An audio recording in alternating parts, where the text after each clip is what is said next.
রোকেয়া হলে একটা ছেলে, রোকেয়া হলে ম্যান।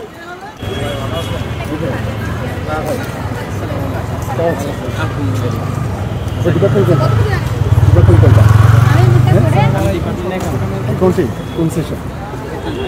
21-22 কোন ভাগ? হ্যাঁ, রোকেয়া হল। রোকেয়া হলে একটা ছেলে, রোকেয়া হলে ম্যান। রোকেয়া হল। আপনি রোকেয়া হলে কেন থাকবেন?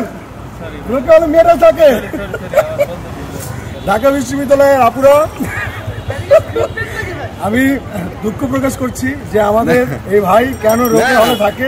আপনারা কেন এটার প্রতিবাদ করেন না? আমরা আসলে লজ্জা পাইতেছি যে প্লিজ আপু আপনাদের কাছে রিকোয়েস্ট করবো, এটা হচ্ছে বাংলাদেশ জাতীয়তাবাদী ছাত্র দলের হাসিবুর রহমান সাকিবকে সদস্য পদে, হ্যাঁ ওনারা হচ্ছে ভোট চাইতেছে।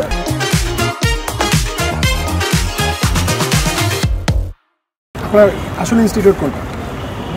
আসল ইনস্টিটিউট কোনটা? আসলে কোন কলেজ? কোথা থেকে আসছেন? ঢাকা কলেজ। তুমি ঢাকা কলেজ, কিন্তু আপনি রোকেয়া হল কেন বললেন?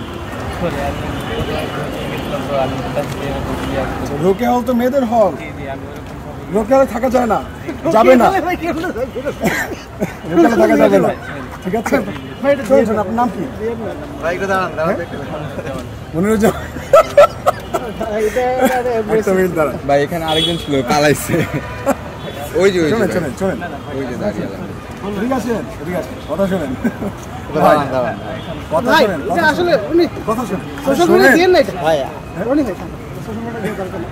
ডাকসু নির্বাচনে ভোটার কি ঢাকা কলেজের শিক্ষার্থীরা?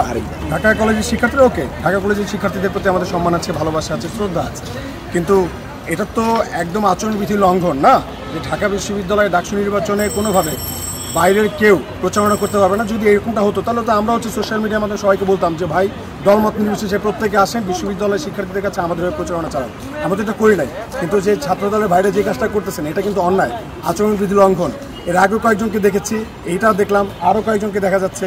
তো আসলে ক্যাম্পাস যদি হচ্ছে আপনারা বহিরাগত মুক্ত করার ঘোষণায় না দিতে পারেন, এই ক্যাম্পাস যদি হচ্ছে আজকে এই অবস্থা, আজকে আপনারা হচ্ছে ক্যাম্পাসে প্রচারণা চালাইতে বহিরাগত নিয়ে আসছেন, সামনে নির্বাচনের দিন দেখা যাবে যে কৃত্রিম লাইন আপনারা তৈরি করবেন, তারপর হচ্ছে এমন কিনা হয় যে আপনারা ভোট পিটাইতেছেন আওয়ামী লীগের মতো। এটা আসলে একটা ঘৃণিত কাজ, আমরা এটা নিন্দা জানাচ্ছি। এখন চিফ রিটার্নিং অফিসারের কাছে যাব এবং এই যে ছাত্রদলের বাইরে যে কাজগুলো করতেছে এটা আসলে জানান দেওয়া দরকার ঢাকা বিশ্ববিদ্যালয়ের প্রত্যেকটা শিক্ষার্থীকে, যেটা একটা বহিরাগত এসে ঠিক আছে সে বলতেছে সে রোকেয়া হলে থাকতেছে, এরকম যদি অন্য মানুষের কাছে সে বলে এটা কি মেসেজ বাংলাদেশের কাছে পৌঁছাবে? ব্যাপারটা বুঝতে পারতেছেন?